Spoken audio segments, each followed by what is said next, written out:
Consistency, day 51. Your future is your present. It's easy to get caught up in thinking that the future is some distant, faraway land, that it's just so far away that we don't really put into perspective that today is your future. What you do today, every effort, every action, every task, every connection, every conversation, every decision that you do and don't make impact your tomorrow, which is your future. And I think too many times we forget this, negatively and positively. Every decision is going to have some influence over how we think, eat, live, love tomorrow. It's all dictated from today. Who you are today is a result of yesterday. Who you are tomorrow is who you are today. So who you are today is based on all previous days accumulated over time. Whether you're 30 years old, 18 years old, 65 years old, all the days, weeks, years up until that point have shaped you into who you are today. So what you do today and going forward shapes who you are in your future. So today is vital. That doesn't mean you can't take rest days or, take part in self-care, but make sure that everything you're doing is an investment towards the life you say you want and the goals you say you want. How you want to live at 50 years old, well, you need to start making the investment and the decisions today if you're anything less than 50, whether you're 16, 20, 30, 40, or 49, the decision's yours. And we have to make sure that we're making meaningful and intentional decisions in everything that we do. Like I said, literally what we're eating, what we're putting into our bodies from a physical standpoint, also including our fitness levels, the cardio, the weight training that we're doing today is only going to help, because over time, especially as you get older into your actual aging, getting into like the over 50, 60, that type of ages, those types of ages, you can't build and maintain muscle as much, or you're more maintaining and trying to not lose muscle versus if you're more, early adulthood. Same thing with your mindset, your mentality, sharpening your brain. Again, when do most people get dementia? Is they get older. You have to keep your brain sharp, keep thinking, keep doing crossword puzzles, playing chess, playing Sudoku, all these things that are going to keep your mind fresh. Read books, mental health in general, like get a life coach, get a therapist, whatever you need to do. Same thing with your spiritual faith, same things with your relationships, same thing with just making good business, financial decisions, networking, the connections, the conversations you're having today with people who are today strangers, tomorrow will be friends, a year from now will be best friends, and in the future they can be business partners, husband, wives, they can be anything, uncles to your godkids. Like, you just have to put yourself in the mindset of, man, everything I do today is either positively moving me forward or negatively moving me forward, or backwards, however you want to phrase it. But like I said, you can still have rest days. Rest and recovery is huge. If anybody knows anything about the gym and bodybuilding or building your body, the rest days is actually when the muscle building process is happening. That's when you actually put on size. That's why there's people that hit the gym 6-7 days a week and lift weights, and they don't really see tons of improvements, especially past that first to second year of weightlifting. You just don't really see it because you're hammering it too much.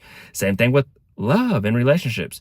Sometimes you need to have guys' night, girls' night, or away time. Like, hey, this is going to be, our time away from each other, because you start spending too much time with each other, you start arguing over the dumbest things and start getting on each other's nerves. You need time and distance. You need rest and recovery. You need, a pause from your work, your closest friends and family. Like, that is still a good thing. Now, that doesn't mean indulge in donuts and cupcakes, all the time when you're taking your one cheat day or, whatever your diet or your decisions are from your physical standpoint. However, you have to just be mindful. It's your perspective. Like I said, if you don't complain about the results you're not getting, if you're not putting in the actions in order to achieve those said results you want. If your dream's to be a millionaire, but you blow all your money, You never start a side business. You never try to get promoted. You never try to invest.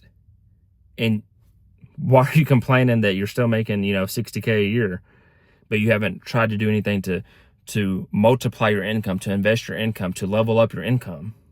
It's stupid.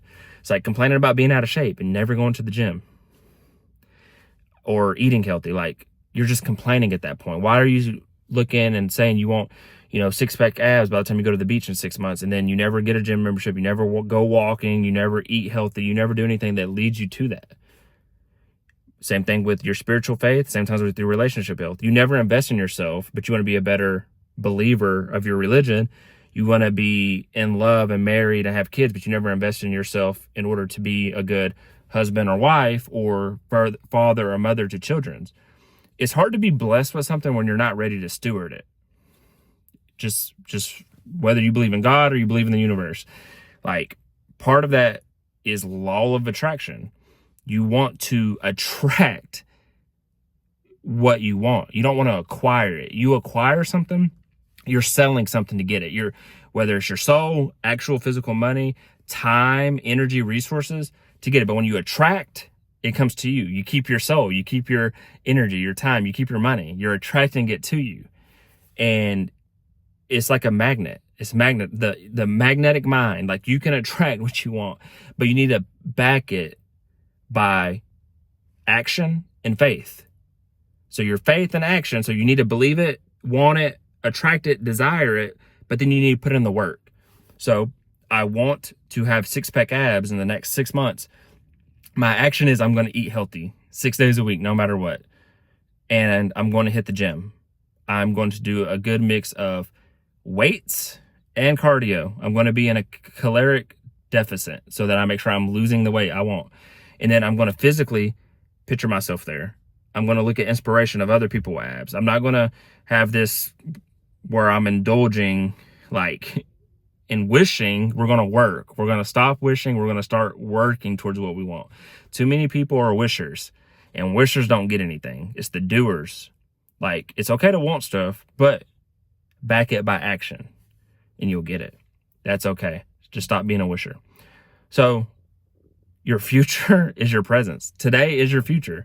I don't care if you're 20 and you're thinking of 30 years, like, you need to still make those decisions. And then if it's the next year or the next month, you for sure need to be making that decision, because who you are today is who you'll be tomorrow.